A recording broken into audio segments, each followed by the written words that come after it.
Hello everyone, I'm Captain Logan, and today I'm going to talk about something that I don't usually weigh in on a lot, and that is modern video games. An arena that I am real out of touch on and don't spend a lot of time on, and haven't particularly in the last couple of years, and so I am out of my depth on this. I might be barking up the wrong tree a little bit, but this is a thing that I have found kind of irksome for a long time, and I've never really spoken a lot about it on the channel, and there was a announcement that I found out about this morning that I was really excited about, and then I thought about it and it irritated me, and it's about this whole physical versus digital video game thing, and I thought, I'm just gonna, I've got a few minutes this afternoon, I'm gonna go ahead and just jump on and stream about this and not talk about it tomorrow night on the Captain Logan Show. I thought about just making this the lead-in topic, but I thought if we had a little bit of an audience this afternoon, I could kind of pick you guys' brains and we could spend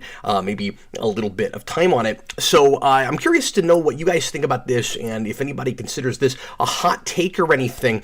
When it comes to current video games, and when I say modern games, I just mean really anything that's released now on a modern console, be it the Switch or the PS4, PS5, because now we're into a new generation of game systems, but a lot of people still can't get their hands on the new ones, so a lot of us are still playing with the old ones, and a lot of games are still being released on the new ones. We've had a whole year for the life cycle, year plus now, of the PS5 and the Xbox Series systems, and a lot of us still aren't able to get our hands on those, or there just hasn't been enough stuff that's come out on them to appeal to us enough yet to get one. So I still haven't decided which of the two systems I'll get when that game comes along inevitably that makes me go, throw my hands in the air. Okay, fine, finally, I have to get this. But for a long time, I've been feeling like there's kind of no good reason anymore for video games to get physical releases except for the collector mentality, and I'm very much of two minds about it, because there's the part of me that still really likes to collect and wants to have what I want to have physical, even if I don't play it or watch it that way, whatever it is we're talking about. I just kind of want it on my shelf to be able to say I have that thing, and it's kind of fun when people come over to be like, hey, what games do you have? And they'll look at a shelf and, oh, you've got Mario Odyssey, or you've got, this or that, and we don't really have that kind of personal touch with it anymore. But the reason I say that it's kind of pointless now, in a practical sense, of course, is that, and welcome everybody that's just popped in live, is that you don't really play games directly from disc anymore. It's kind of just a glorified ownership thing now. I talk about this a lot. The definition of ownership is really changing, I think. And when you buy a video game physically, you're basically doing the same thing you would do digitally, especially on disk drive systems, as opposed to the Switch, which uses these really super tiny cartridges that are really easy to lose. And part of my irritation, one of my many irritations with not getting a digital copy when you buy a physical one, but I'll get to that main topic here in a second. When you buy a brand new video game and on physical disc and you put it in your system, you have to wait for it to download in the exact same way that you would if you bought it digitally. You're going through the same process. The only difference is you're penalized for purchasing the thing physically by not getting the same thing that anybody that generally spends the exact same amount of money that you spent to get the physical version gets for digital. I'm just not sure that it really makes any sense, that we're not doing the same thing with that we do with movies and with comics now, with video games. Why don't you get a digital copy? I think I kind of know the answer, but it's really, I think, kind of anti-consumer, and other kinds of media, other companies and other arenas are continuing to keep physical going to a small degree because they know there's still an audience there for it. So I've thrown this statistic out before, but as of a couple of years ago, there was like a 85 to 90% drop of sales for DVDs and Blu-rays. now versus, or again, a couple years ago versus the early 2000s, like 02, 03.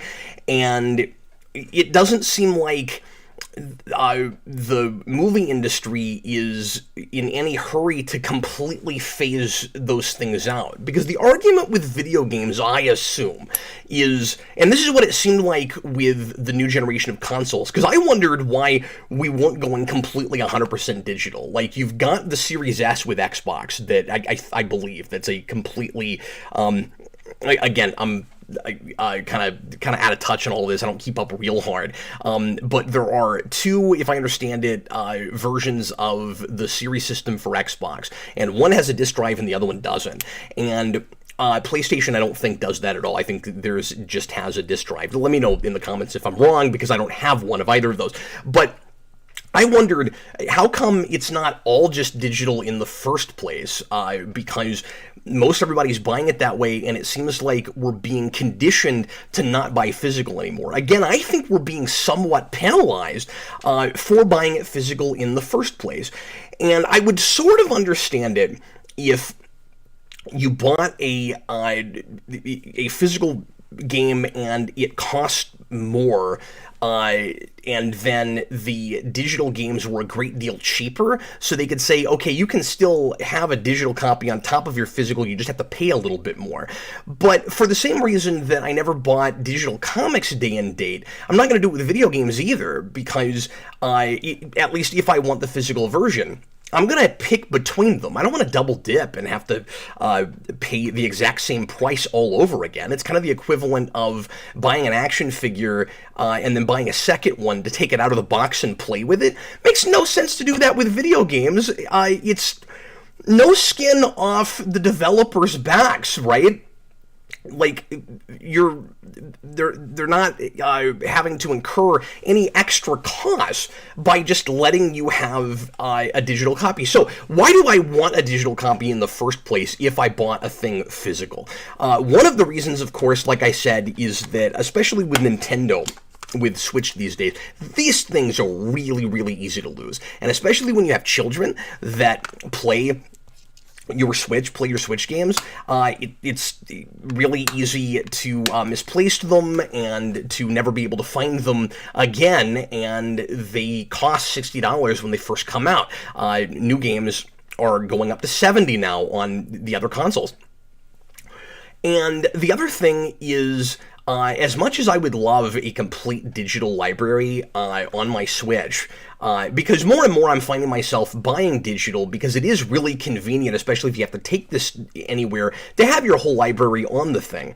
But the problem is not a big storage capacity in the first place, and I've heard that even the OLED, it's not as much as you might have expected, and so you have to get SD cards, and it's kind of a pain. So, at some point, if you buy a lot of games anyway, there's kind of a threshold, I think, where it's like, okay, here's like the limited library of storage that I'm okay with, it taking up on my system, and then I've got my discs for anything, or cartridges or what have you.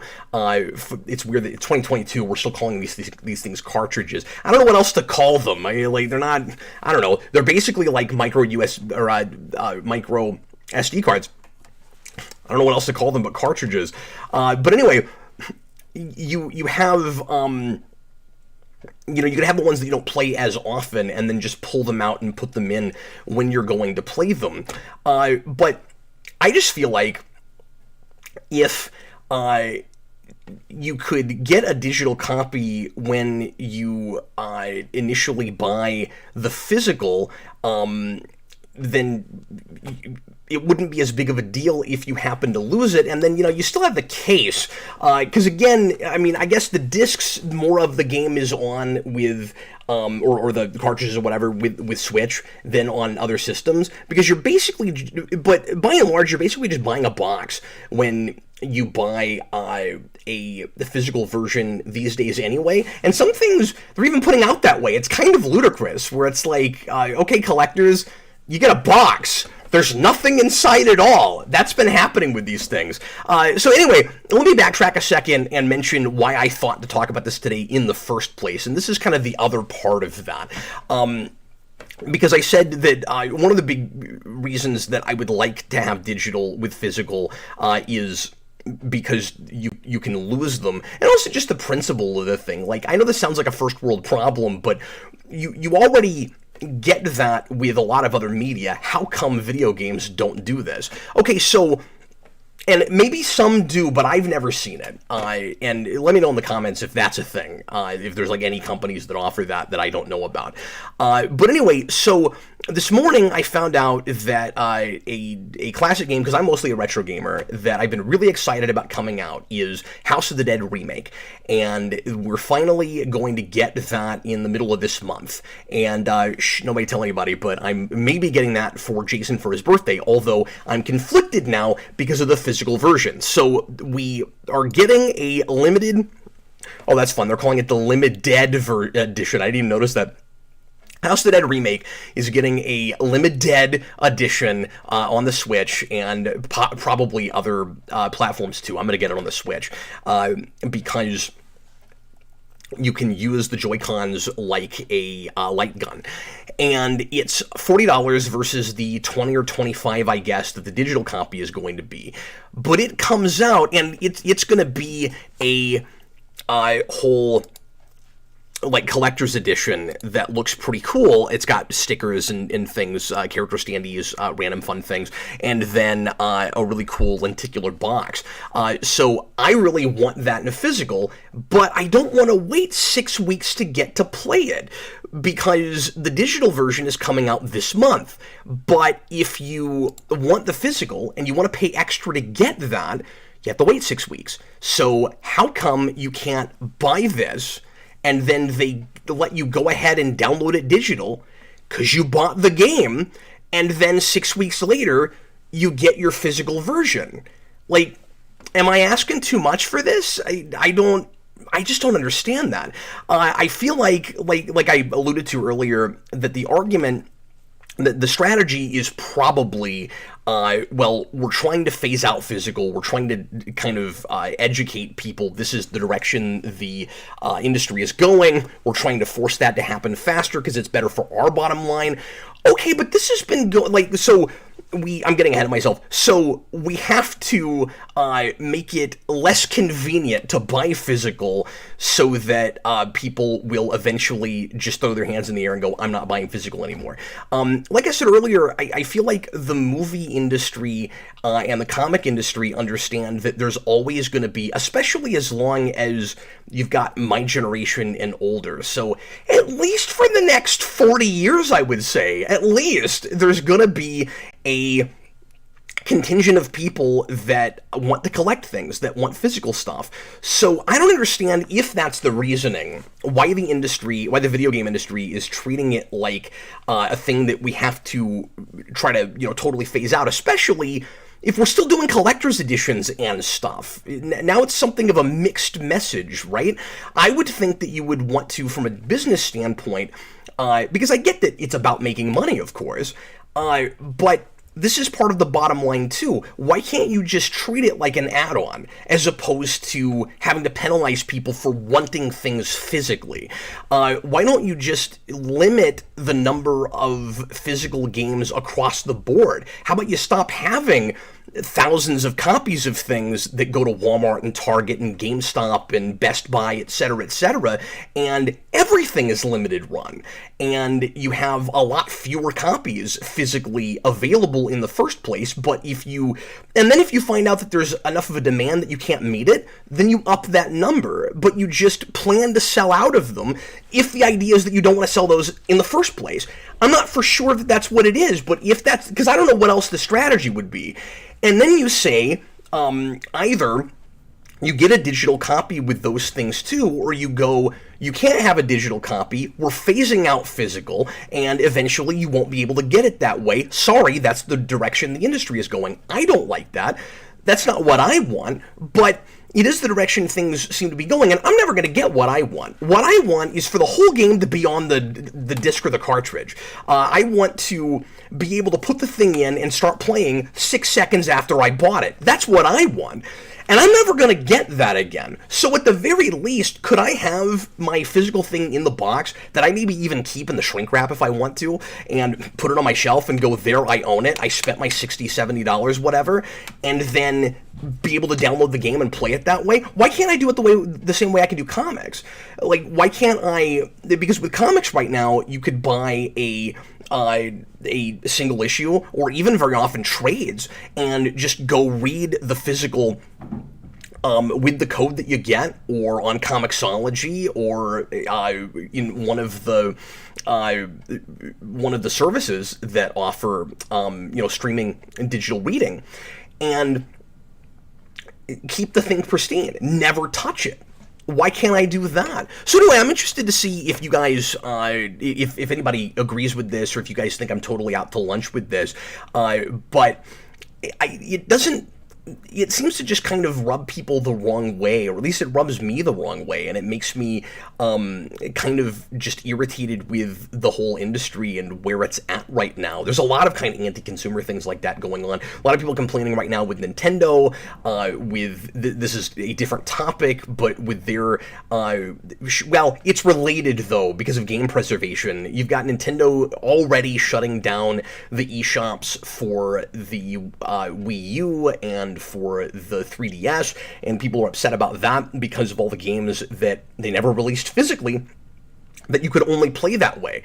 And they're going to make it very soon where you can't buy those things anymore, but they're not offering any sort of alternative, any kind of like the old digital storefronts that they used to have, the virtual consoles.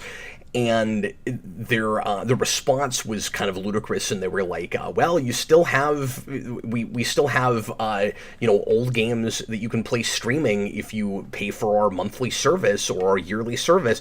It's like, yeah, that's great, but you're mostly talking about NES and Super Nintendo, and now some Genesis and N64 if you want to pay even more. I don't know. It's a little scammy to me. And again, first world problems. Like, I realize that every game has never been, like, we've never had complete 100% backwards compatibility, but the idea that you have these whole libraries that just 8 or 10 years ago, we were still, or just actually a few years ago, we were still adding quite a bit too, and now they're just going to be gone, and like, you have to have bought those games and keep them on your hard drive if you want to play them, and even then you can't be sure that down the road they'll always continue to work. You might have some games that require updates and things, or where some kind of weird bug happens and there's no way to patch it. Like, I don't know, not having, again, this is a slightly different topic, not having like concrete physical versions that you can just put in your system and play completely offline, completely disconnected to the internet, is already a problem. But the idea that, like, I'm being penalized for sometimes paying more even, because you get more deals in digital than you do in physical, for getting a physical copy and going out and buying it or having it sent to my house, and then not being able to, with the same or better or more price that I paid, getting the same thing that everybody else that's just downloading it is getting. I don't think that's fair. I don't understand that, and I wonder if I'm all alone on this. Let's see what folks are saying. G-Stone, I will always choose physical over digital. I mean, again, I with video games these days am kind of two minds about it, just because even when you buy physical, you're not really getting it physical anymore, so that's irritating, and I appreciate the convenience, at least with the Switch, of having a complete digital library, but I want my cake and eat it and be able to eat it too on this, and I don't know why I can't. Brian McCann, only 35% of gamers have high-speed internet. Most gamers buy physical copies still. I don't know if most is correct. I would need to look into the numbers on that, but you're right that it's real problematic for a lot of gamers, especially people that live out on farms and in small towns that don't have real great internet. For me, with my pretty great internet, it still sometimes will take a couple of hours to download a game if it's pretty hefty, or upload it to my hard drive, or maybe, I don't know, maybe 2 hours is pushing it, but like an hour, hour and a half, after I bought it and put it in my system, I would think that, I mean, it used to be that a benefit of buying physical is that you could just pop it in. It's kind of sad that you can't do that anymore. Brian, I wonder if GameStop actually sells more toys than games, not counting consoles. I mean, if you look at how much of the real estate in their stores now is paraphernalia, I would not be shocked to find that that is the case. Good old gamer, a lot of times even when you buy physical, it's a case with a code in it. Yeah, but I think when it has a game in it, it also ought to have a code in it. And I didn't think about this real hard until one of my kids, and I don't want to throw any of them under the bus, but one of my kids lost our copy of Mario Odyssey, which, like all Mario games, or most Mario games, kind of retains its value. So even though that game came out several years ago now, that's still a $60 game. And so I had to fork over, 50-something bucks to a private seller in order to get another copy of that game. And this wouldn't have happened if I had just bought digital in the first place. And I'm like, okay, so this clearly tells me that Nintendo does not want me to buy physical copies. And then I go, then why sell them? Or why sell as many of them? Got a $4.99 super chat here from Brightburns. Thanks.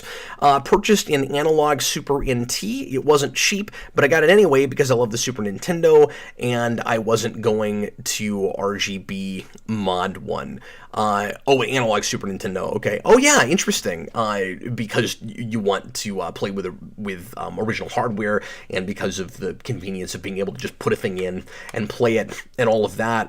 Yeah, it's kind of unfortunate that we still have these really high prices for a lot of retro games.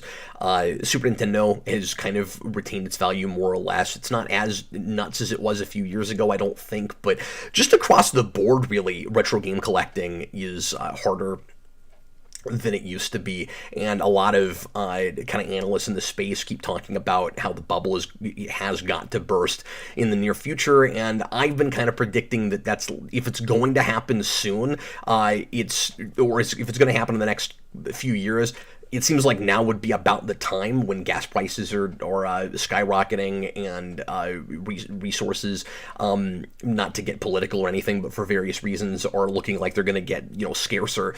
And like, my dad is in the junk business. My dad runs a flea market, and he's already seeing a lot of people coming off the streets selling collectibles for gas money. And so I think you're going to start seeing a lot of classic games that people have been hoarding maybe come out of the woodwork again, and maybe drive prices down some, which, I wouldn't wish the current status quo on anybody. Certainly that might be a weird unintended benefit, I guess, is suddenly we'll be able to buy some of these games again, maybe, like I never thought I'd see the day where Sega Saturn games might actually be buyable, but I don't know, could it happen? Maybe. Emulation is a real good way to go for Super Nintendo and Genesis stuff, though, certainly. Daniel Davis says pure greed. Brian, I pop in a physical DVD. It still takes 2 to 4 to load up on my console. Crazy. Insane. I miss my original Xbox. Pop in and play. Yeah. I never had an original Xbox. And I keep thinking about, just because I have a game collection and I have a lot of old consoles, I've been thinking about finally getting an original Xbox. And those things are like the size of 3 or 4 Xbox 360s, and that already felt like a pretty massive, maybe 2. I'm being hyperbolic. But those were already, somewhat bulky. Like I said, I didn't have that system. A little bit past my prime, and I wasn't buying, like, brand new consoles when I was a poor college student, so I had the GameCube, and that was about all I had through college until somebody sold me a cheap PS2 that they didn't want anymore. But when I finally looked at the Xbox, I was just shocked by how huge of a brick that thing is. But kind of a neat, sleek design. Brian, it was a mistake to release the new-gen consoles during the pandemic. They should have pushed back, especially since they're not that different from the previous gen. Well, and I know there's a lot of folks that would disagree with you on that. I mean, I've talked to a couple people that have the PS5 or one of the Xbox, especially the Xbox Series systems. It seems like Microsoft very well might win the console wars this cycle. It'll be interesting to see if this is kind of the last cycle, what the technology looks like down the road, and if we're still buying, proprietary hardware and all of that. But I'm getting way off the original topic now. But anyway, so I don't know. A lot of people, I think, would disagree with you that there are some games coming out now that you couldn't really have done on the previous hardware, and there is a hardware jump. But man, whenever I see those side-by-side videos where it's like, here's how much better it looks on the PS5 than the PS4, it's never enough of a difference to me that it would matter. And like, I already kind of have that with Blu-ray and 4K just because I don't have the best eyesight, and a lot of those meticulous details I don't, as far as quality goes, I don't tend to pick out. But really, from PS4 to PS5, I like, even if I can tell the difference, I'm like, yeah, but while I'm playing it, I wouldn't be thinking like, man, I wonder how much more vibrant these colors are. On the other hand, I look at the Switch OLED and how much deeper the blacks are, and I'm like, yeah, that does look nice. That I would maybe consider. Senior Sticks, the Cloud. Let's see, digital. Oh, he said that after a number of other things. Hi, Senior Sticks. Digital copy is still needed unless it's on the cloud. The cloud is the better option for future gaming. It's clear that that's where things are going eventually, and yeah, I'm glad you brought that up, because I should have mentioned that. I mean, I said that, like, the physical is the past, digital is the present, but the cloud certainly is the future, and cloud gaming is still not in a good enough place, especially, like somebody was alluding to earlier, for people that don't have high-speed internet, that's not an option at all. And so we're just not there yet for the whole industry to go that way, and for the developers and the big companies to really expect people to not want to actually own copies. And then game preservation really becomes a problem after that. Maintaining the history of all this stuff and making it possible for people to, play older things. And like, more and more, it feels like while we're making a lot of progress with technology, we're also kind of going back to the turn of last century, just in like habits and like spending habits, and again, ownership, and the way companies are expecting us to spend and move on and spend and move on. Like, things are so, we're going back to everything's supposed to be disposable and nothing's supposed to last, in an era where we're also archiving everything and everything lasts. It's really weird. Like, I can't get my mind around it. But it feels like video games are, this is kind of the strategy for these companies. It's like, let's sell you a 500-hour experience, and then hope that when we put out the next experience, you've completely forgotten about that one and don't want to ever go back to it. Because if you're still, and I think part of the reason is because of just how time-consuming a lot of games are now. It's like, we sell you an immersive, massive experience, very often open world experience, and one game for somebody like me that has 5 kids and a job and all kinds of other, or I say a job, the YouTube thing, and all kinds of other things I'm doing. One game of that kind of scale would, like your, I'm trying to think of good examples because I don't play modern games, but anything that's out right now, like Elden Ring, I guess. Like, I've not played that. I'm not a Souls guy, but I've listened to people online talk about that. A game like that, one of those would last me a couple of years or better. Or like Ghost of Tsushima. I've played a few hours of that, and it got a little stuck, and I'm not good at the combat, and it's taking me a while to progress. And you've got all these different companies all selling games that big or bigger. And if you're like me and you spend too long on one, then you're not getting or they're not getting your money. So they have to make these things disposable, right? So that once you've finished one, you'll move on and you'll never think about the old one again. So that's, I mean, like I think we've got some content oversaturation because of that, and I don't know. Tell me if you guys think I'm right about that too. That like part of the reason we have this like disposable strategy now is because the games are too big. AMC Comics, hi Cap and crew, impromptu video game discussion sounds good to me. Yes, indeed. Thanks for popping in. Brian, I throw away my movie digital copies. Why would I watch the digital when I have the physical? Yeah, good point. And I don't mean to be hypocritical, because I do the same thing very often. So with movies, I don't always keep the digital codes. Sometimes when it's a movie that I know I'm going to watch a lot, or if I'm using it for work or whatever, I will go ahead and download the digital. But there's, I think, a big difference. So, first of all, a lot of movies are on streaming services already, and even if they're not, I can pay a lot less to watch a movie streaming one time, rent a movie, than I can to play a video game. Like, it'd be nice if rentals for digital were more of an option, right? Like, if I can do the same thing on Amazon, or if I can do the same thing for, like I do for Prime with movies, with some kind of a service with video games, that would be ideal. Like, I can pay $3 or $4, more and more it's turning into $4, so we're at old school Blockbuster prices now, to rent a movie for an evening. It'd be really cool if I could do that for a video game. You get access to it, because now it's all about the, like with everything, the subscription service.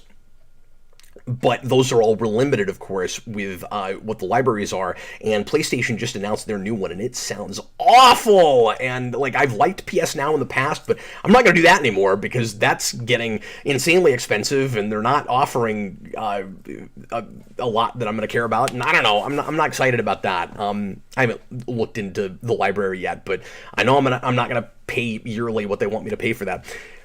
But I digress. It would be really cool if I could do the same thing for video games. $5, $6, you get it for a night or for the weekend or whatever. Or, you pay per day, and you can sample things that way. And then, you save all your data and your stats and stuff. And then when you actually buy the game, it's all there, and you can just start where you left off.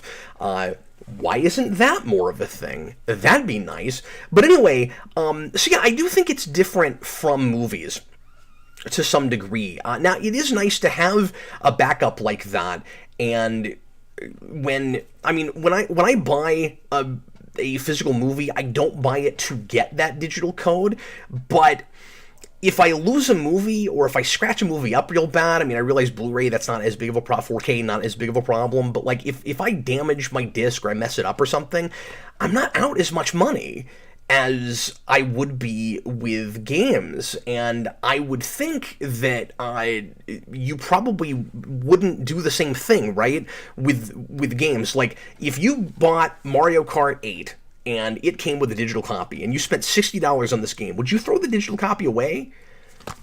Again, I know I've opened this box 16 times.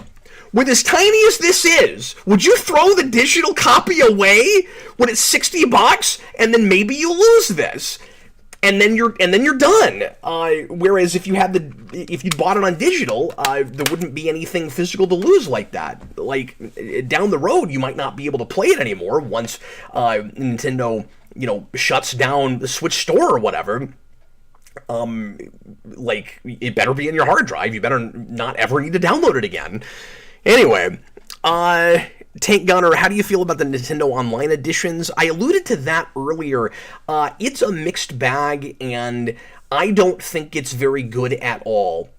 But I am a real old school, kind of casual, if that's the word, because the whole casual versus hardcore gamer thing is so, kind of vague and arbitrary. But I am, at the very least, like a massive retro gamer that a lot of the stuff that I like to play does happen to be there. Like, I go back to, your Donkey Kong Countries and your Super Mario 3 and World and stuff more than anything else.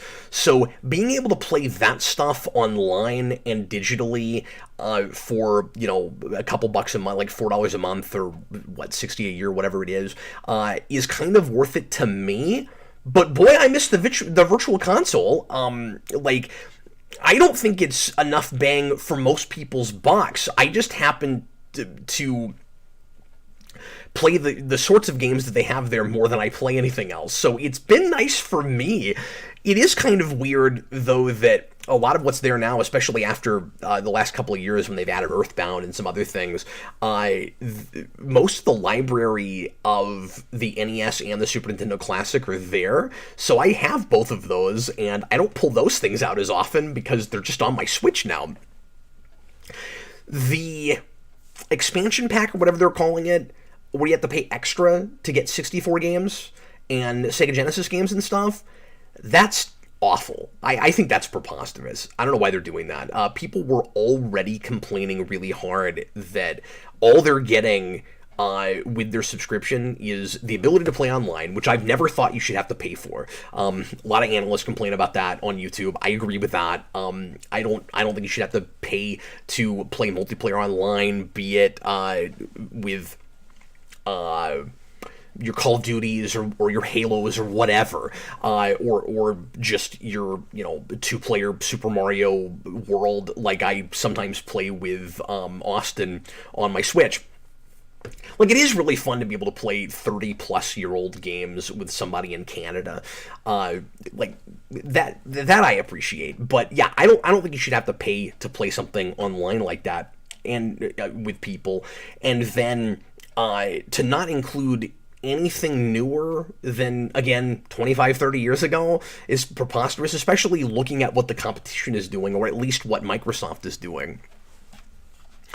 Tank Gunner, they put Earthworm Jim 2 online now, so that's cool. Yeah, cool. So now you can play a game. Now I can play a game online that I can't get past the first level. That's very exciting. I'm terrible at those. They're really hard.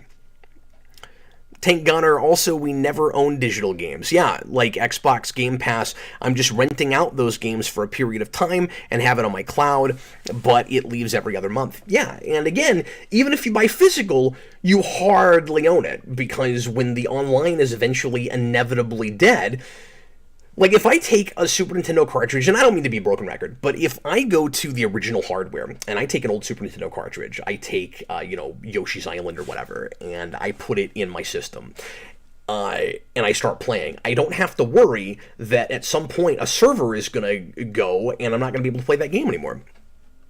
And yes, things fail, and things get old, and you have to replace batteries, and all of that, but it lasts longer at the very least, even if it doesn't last forever. Nothing's perfect, nothing's foolproof, but like, even if those cartridges aren't going to last forever, they're certainly going to last longer than have lasted longer than I thought they would when I was a kid. This is a thing, I was always real forward thinking. This was a thing that I was worried about in high school, where I was thinking, like, oh man, like 20 years down the road, is my Mario Kart on Super Nintendo still going to work? And yeah, it does. And what's cool is some of my battery saves still work. Like, I've never had to replace the batteries on a few of, and I've never actually replaced any of the batteries, but I mean, if I really wanted to, because I lose saves and stuff, several of my games I still have the saves for. I think Mario World and Mario Kart both still have the original saves from when I got them back in the early 90s. And I've mentioned this 100 times on like game streams and stuff, so forgive me if you've heard this before, but old Nintendo hardware is so good. And I mean, new Nintendo hardware is still decent, although you've had that infamous drift problem with the Switch that I had huge problems with. I think I finally have 2 Joy-Cons on this that have not caused me drift problems. So that's exciting, but I've had to buy 3 sets before I've stopped having that problem. Anyway, forgive me if you've heard this before, but I'm still playing with the same 2 Super Nintendo controllers that I got for, with the system for my birthday in 1991, and that is amazing, especially considering how many times I've had to replace Genesis controllers and Saturn controllers. Daniel Davis, there's just way too much to choose from, and it feels like it disappears again and again. Yeah, and don't you have that with every kind of media right now? Again, the oversaturation. If I'm talking about the same thing you're talking about, I mean, I feel that way about TV and stuff now too. Where you'll finally sit down and watch a show and go, "Wow, this is great. This should be a cultural touchstone," and not enough people are talking about it because way too much vying for your attention. I didn't know about that. Brian says, I still think it's BS that the Joker director's commentary is an iTunes exclusive. Is that true? Wow, that's messed up. I didn't know about that. Yeah, anti-consumer, man. They don't want you to own anything. They want you to, I say they, the collective they. And I don't mean to put everybody in the same box or to throw everybody under the bus at the same time. Blanket statements are not fair, but by and large, it seems like the corporate mindset is, for a lot of these big corporations, is do whatever you can to get people to give you money month per month without they're actually owning anything. And I say this as a person that has a lot of subscriptions, and I like the subscription model, but I don't like it exclusively. Like, there's not still things that I want to actually own, and I feel like I should be able to do both. I feel like I should be able to pay for access if I want to, and I feel like I should be able to pay to have a thing if I want to. And again, I don't mean to be hypocritical. If you... And I, again, pipe dream, I'm never going to get this, and with DLC and stuff, I guess it's not possible now because of the way the infrastructure is, but I'm telling you, if I buy this, I should either get to full-on own it, or have the same benefits that everybody else that just downloads it gets. One or the other. Oh, Nicholas Monte says it's not a commentary, it's just a documentary. Okay, well, that's not as bad, especially because a lot of those kind of featurettes these days aren't so great. I didn't expect to be doing this for 40 minutes, but thank you guys for interacting with me and keeping the talk going. Let me just look at a couple more comments here, and then I'll wrap things up. Senior Sticks, Sega needs a Switch. I mean, Sega would have to really get their ducks more in a row before they ever even began to get back into the console market, but retro is still popular enough, and if they were really smart about the IPs they brought back and stuff, I actually really think that they could compete. Or if not, I don't even think compete is the right word, weirdly. I mean, I think they could kind of carve out their own niche, where they just have a lot of Sega exclusive first-party stuff that they do on their own system, and they might be able to carve out a little bit of a space for themselves. But first things first, I mean, before that, I would much rather just see them be a little bit smarter with the franchises they have.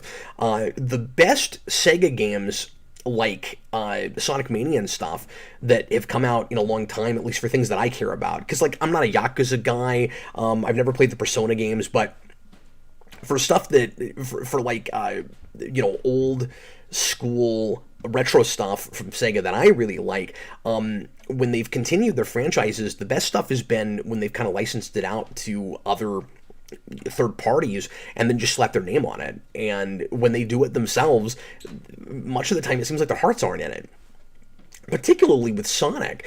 But like, yeah, you had Streets of Rage 4, which everybody said was really good, and stuff that was first party Sega back in the day, that they didn't necessarily make themselves. And so first things first, I wish they'd just be a little bit smarter about looking at what their gamers, what the players would really like to see from those franchises, and if they're not going to give it to us, farm it out to people that will.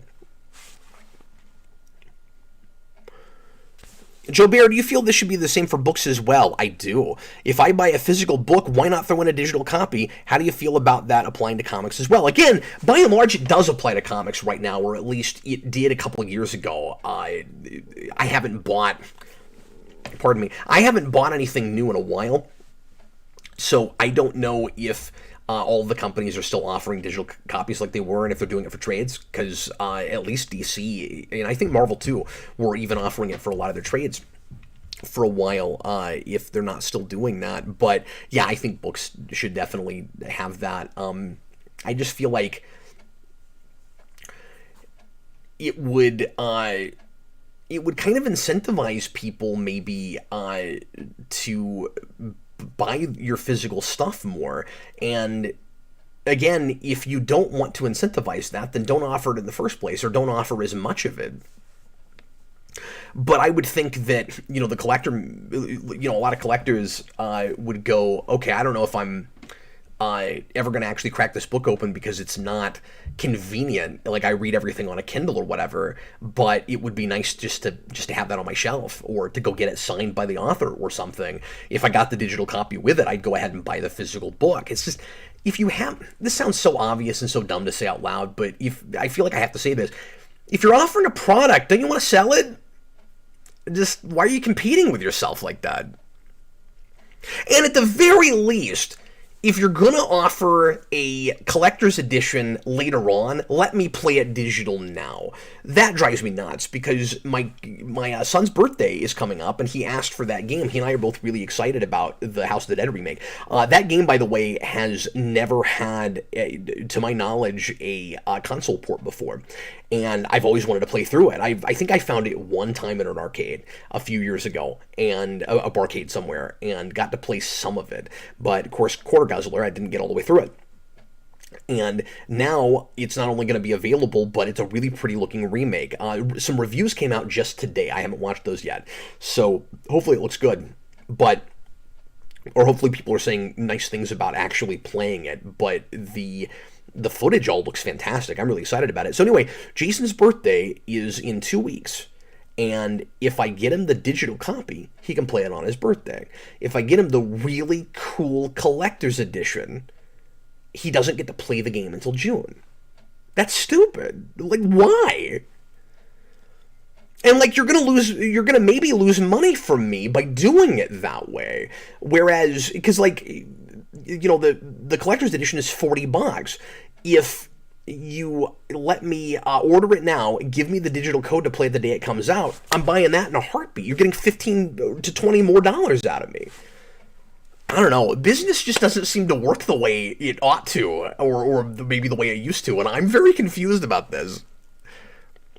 Brian, I just got the Sonic 4K, and it came with a mini steelbook just for the digital copy. I got that version because it was the only one in store. Oh, that's neat.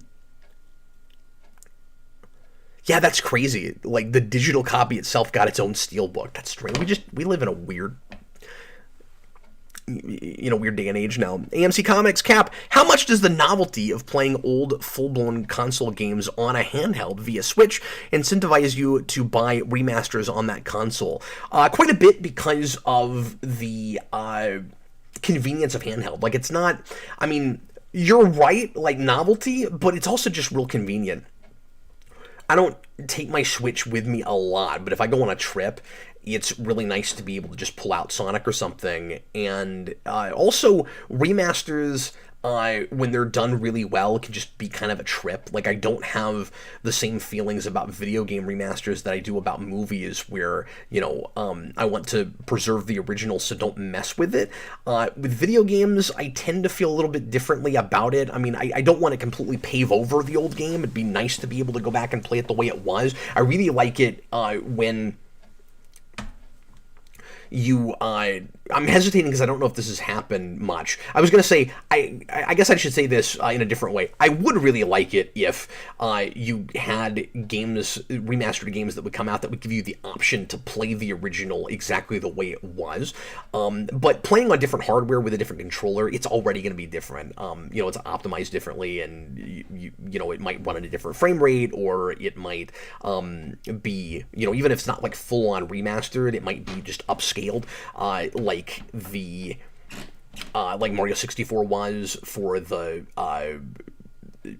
new 3D All-Stars and all of that. But anyway, yeah, it can be a trip, like with the House of the Dead remake, to see something upscaled to modern graphics. And, and I think part of the reason that I don't feel, I know this isn't a question anybody asked, but I think part of the reason I don't feel the same way about that as I do something like, say, the original Star Wars. I want to see, like, kind of all of the